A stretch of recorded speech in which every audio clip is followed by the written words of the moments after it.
તો મિત્રો આપણા ફાર્મના આંબામાં આટલી બધી ફૂટ કેવી રીતે છે, તો મિત્રો આવો આજે એનું રાજ થોડુંક તમને જણાવી દઈએ। તો મિત્રો હરેક આંબામાં આટલી બધી ફૂટ થઈ ગઈ છે અને મિત્રો જોઈ શકો છો કેવી રીતે બહુ મસ્ત રીતે ફૂટ થઈ ગઈ છે। તો મિત્રો આજે આપણે જાણીએ કે શેના કારણે આ થાય છે।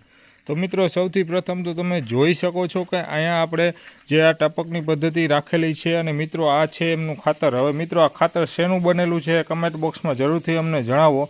તો મિત્રો આ જે ખાતર છે એ હાલમાં અત્યારે આ નળી દ્વારા અંદર જાય છે અને ટપકમાં ઉતરે છે। તો મિત્રો જોઈ શકો છો આખી આ સિસ્ટમ છે અને મિત્રો આ સિસ્ટમના હિસાબે એક એક ટપકમાં આ આખું ખાતર ચડી જાય છે। તો મિત્રો આ ખાતર શેનું છે જો તમને ખ્યાલ હોય તો અમને જરૂરથી જણાવો। અને મિત્રો આવી રીતે આપણે આ જે આંબો છે હરેક આંબામાં આપણા આખા ફાર્મના આંબામાં આવી રીતે છે ને જે આ ખાતર ચડાવેલું છે જેના કારણે આવી ફૂટ આવે છે।